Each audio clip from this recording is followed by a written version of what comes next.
श्रद्धेय छात्र छात्री आजिर एई भाषा शिक्षण शिक्षा कार्यक्रम को तुम मानकु स्वागत।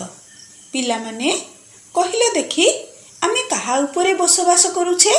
हाँ, आमर माटी माँ पृथ्वी उपरे आमे बास करूअछे। तेबे एई पृथ्वी वर्तमान जेपरि अछि हजार हजार वर्ष पूर्वे एहार स्वरूप एपरि नथिला। सेतेबेले सुनील सागर सबुज वनभूमि झरणा परिवेष्टित होई आमर धरणी माँ अति मनोरम दिशुथिला। झरणार कुळुकुळु शब्द, पक्षींकर मिठा मिठा स्वर, सुंदर सुंदर फूल फଳରେ चतुर्दिग आच्छादित थिला। आउ सेई शीतल तथा स्वच्छ परिवेश मध्यरे अनेक जीवजंतु कीटपतंग स्वाधीन भावरे जीवन धारण करुथिले। प्रथम करी आदिम मानवर स्वर सेई भयंकर तथा सुंदर बण जंगल मध्यरे ही शुभिथिला। तमे समस्ते इतिहास पढ़ी जानिथिबो आदिम मानव बण जंगल रे किपरि अन्य जीवजंतुଙ୍କ सह रहुथिला। केतेबेले गछ उपरे तो पुणी केतेबेले एणे तेणे बुलुथिला। तेबे पहाड़ पर्वत घेरा सेई घंच जंगल मध्यरु आत्मप्रकाश करिथिबा आदिम मानव सभ्यतार गोटिक परे गोटिए पहाच अतिक्रम करी शेषरे एक विराट मानव सभ्यता गठन करिबाकु सक्षम होइथिला। सुंदर सुंदर चढ़ेई, झरणा तथा जीवजंतुଙ୍କ स्वर को अनुकरण करी वनभूमिर से प्रशांत परिवेशरु से प्रथमे भाषा शिखिथिला।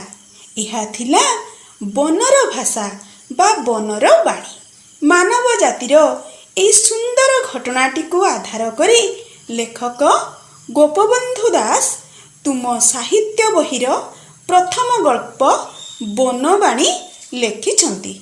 तेबे आस प्रथमे लेखकंकु जानिबा। मिशु मोर देह ए देश माटी रे, देशवासी चली जानतु पिठिरे। देशर स्वराज्य पथे जेते गाड़, पुरु तही पड़ी मोर मांस हाड़।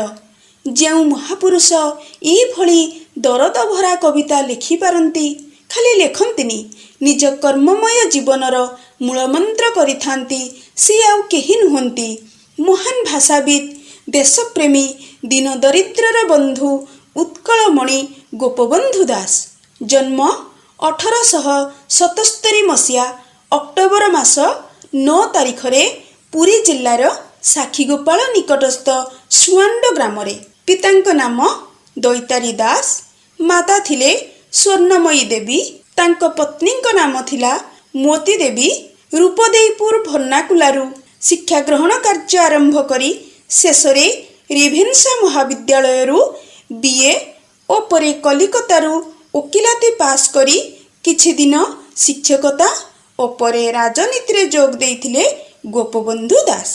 सत्यवादी वन विद्यालय प्रतिष्ठा, असहयोग आंदोलन रे सक्रिय योगदान, स्वतंत्र उत्कल प्रदेश गठन पाई उद्यम, बन्या प्रपीड़ित ओडिशार सेवा माध्यम रे एक परिपूर्ण त्याग निदर्शन करिथिले उत्कलमणि गोपबंधु।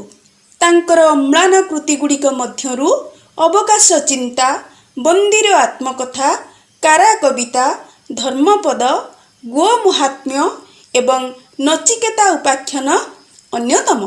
तांकर रचित गल्प और कविता गुड़िकर भाषा और भाव अति सरल और बोधगम्य होइथाय। प्रत्येकटी लेखारे स्वदेश प्रीति दृष्टिगोचर हेउथिला। उत्कलीय मानंकु तांकर आउ एक सारस्वत उपहार हेउछि आमे प्रत्यह पाठ करुथिबा संवादपत्र समाज। एहार प्रतिष्ठाता थिले उत्कलमणि गोपबंधु दास। समाजर दलित और दरिद्रंकर दुख जंत्रणा को से समाज माध्यम रे प्रति पुरपल्ली रे पहुंचाउथिले। सेई पुण्यात्मांक उद्देश्य रे महात्मा गांधी कहिथिले, गोपबंधुंक परी जदि 10 जन लोक भारत रे थांते तेबे आमे गोटिए दिन रे ही स्वाधीनता पाई थांतु। तेबे एई जोगजन्मा दरदी बंधु 19 ଅଠେଇଶ ମସିହାରେ ଜୁନ୍ ମାସ 17 ତାରିଖରେ ଉତ୍କଳର ମଣିପଦ ମଣ୍ଡନ କରି ଦେହତ୍ୟାଗ କରିଥିଲେ। ପଠିତ ବନବାଣୀ ଗଳ୍ପଟି ହେଉଛି ତାଙ୍କର ଏକ ବିଶିଷ୍ଟ କୃତି, ଯାହାକୁ ଆମେ ଆଗାମୀ ଶ୍ରେଣୀରେ ପଢ଼ିବା। ପିଲାମାନେ, ତୁମ ପାଇଁ ଏବେ କେତୋଟି ଛୋଟ ଛୋଟ ପ୍ରଶ୍ନ ରଖିଛି। ତୁମେ ପ୍ରଶ୍ନଗୁଡ଼ିକ ମନ ଦେଇ ଶୁଣିବ ଏବଂ ଉତ୍ତର କହିବାକୁ ଚେଷ୍ଟା କରିବ। କହିଲ ପିଲାମାନେ, ପ୍ରଥମ ମାନବ ସଭ୍ୟତା କେଉଁଠାରୁ ଆରମ୍ଭ ହୋଇଥିଲା?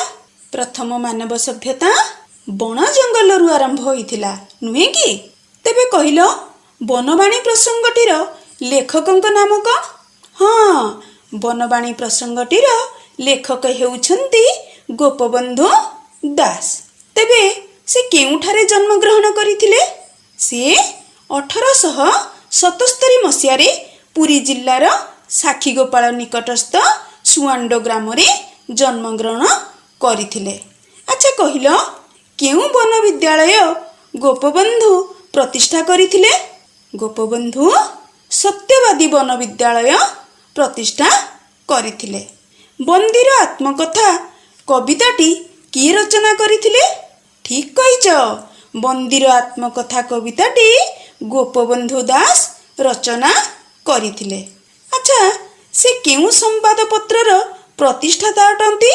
ହଁ, ସେ ସମାଜ ନାମକ ସମ୍ବାଦପତ୍ରର ପ୍ରତିଷ୍ଠାତା ଅଟନ୍ତି। ସେ କେତେ ମସିହାରେ ଦେହତ୍ୟାଗ କରିଥିଲେ? 1928 ମସିହା ଜୁନ୍ ମାସ 17 ତାରିଖରେ ଉତ୍କଳମଣି ଗୋପବନ୍ଧୁ ଦାସ ଦେହତ୍ୟାଗ କରିଥିଲେ। ତେବେ ପିଲାମାନେ, ଆଜି ଏତିକି। ପୁଣି ପରବର୍ତ୍ତୀ ଶ୍ରେଣୀରେ ଦେଖାହେବ। ଧନ୍ୟବାଦ।